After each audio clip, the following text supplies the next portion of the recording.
Ketika Rasulullah wafat, banyak sekali orang-orang yang murtad, bahkan mengaku nabi, sehingga menjadi keributan penyebabkan perang, di kepemimpinan Abu Bakar As-Siddiq, yang disebut Perang Yamamah.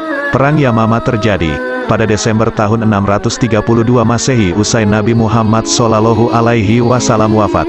Pertempuran terjadi antara pasukan Khalifah Abu Bakar, yang dipimpin Panglima Perang Khalid bin Walid, melawan Musailamah Al-Kadzab, atau Musailamah si pembohong, Nabi palsu. Syahdan, sepeninggal Rasulullah SAW wafat, Abu Bakar memikul tanggung jawab sebagai khalifah. Dia menghadapi tantangan yang sangat besar dan berbahaya, yaitu gelombang kemurtadan yang hendak menghancurkan agama yang baru berkembang ini. Berita-berita tentang pembangkangan kaum-kaum dan suku-suku di Jazirah Arab ini dari waktu ke waktu semakin membahayakan. Dalam keadaan genting seperti ini, Abu Bakar sendiri maju untuk memimpin pasukan Islam. Tetapi para sahabat tidak sepakat dengan tindakan Abu Bakar ini. Semuanya sepakat untuk meminta Khalifah Abu Bakar agar tetap tinggal di Madinah. Sayyidina Ali terpaksa menghadang Abu Bakar dan memegang tali kekang kuda yang sedang ditungganginya untuk mencegah keberangkatannya bersama pasukannya menuju medan perang, sambil berkata, "Hendak kemana engkau wahai Khalifah Rasulullah? Akan kukatakan kepadamu apa yang pernah dikatakan Rasulullah di hari Uhud. Simpanlah pedangmu wahai Abu Bakar, jangan engkau cemaskan kami dengan dirimu." Di hadapan desakan dan suara bulat kaum muslimin, Khalifah terpaksa menerima untuk tetap tinggal di kota Madinah. Maka setelah itu, dibagilah tentara Islam menjadi 11 kesatuan, dengan beban tugas tertentu. Sedang sebagai kepala dari keseluruhan pasukan tersebut, diangkatlah Khalid bin Walid. Dan setelah menyerahkan bendera kepada masing-masing komandannya, Khalifah mengarahkan pandangan kepada Khalid bin Walid, sambil berkata, "Aku pernah mendengar Rasulullah bersabda, bahwa sebaik-baik hamba Allah, dan kawan sepergaulan, ialah Khalid bin Walid, sebilah pedang di antara pedang Allah yang ditebaskan kepada orang-orang kafir, dan munafik." Khalid pun segera melaksanakan tugasnya, dengan berpindah-pindah dari suatu tempat medan tempur ke pertempuran yang lain, dari suatu kemenangan ke kemenangan berikutnya. Datanglah perintah dari Khalifah Abu Bakar, kepada panglima yang tak tertandingi ini, agar berangkat menuju Yamamah, untuk memerangi Bani Hanifah bersama kabilah-kabilah, yang telah bergabung dengan mereka, yang terdiri dari gabungan aneka ragam tentara murtad yang paling berbahaya.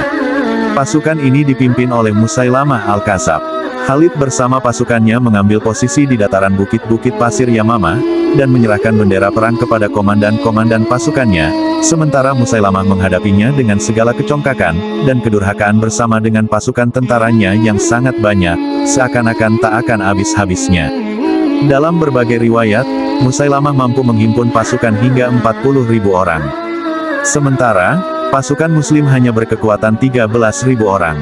Di tengah pertempuran yang berkecamuk dan amat dahsyat, Khalid melihat keunggulan musuh. Ia lalu memacu kudanya ke suatu tempat tinggi yang terdekat. Lalu ia melayangkan pandangannya ke seluruh medan tempur. Pandangan cepat yang diliputi ketajaman dan naluri perangnya. Dengan cepat ia dapat mengetahui dan menyimpulkan titik kelemahan pasukannya.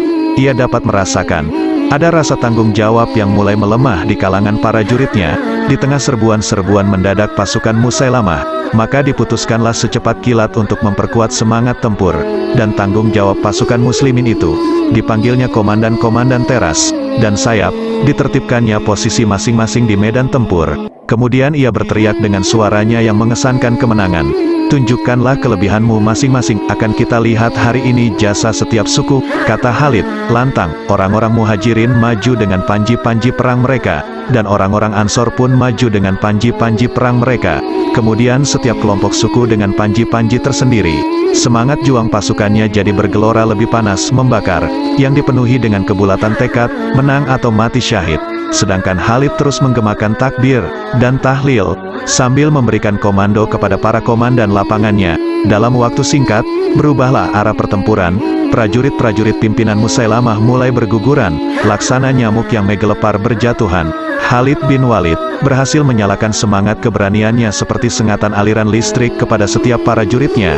Itulah salah satu keistimewaannya dari sekian banyak keunggulannya. Musailamah tewas bersama para prajuritnya, bergelimpangan memenuhi seluruh area medan pertempuran, dan terkuburlah selama-lamanya bendera yang menyerukan kebohongan dan kepalsuan. Pertempuran ini sangat dahsyat, sebanyak 13.000 anggota pasukan musuh tewas, sementara sebanyak 1.200 anggota pasukan Islam menemui syahid dalam pertempuran ini.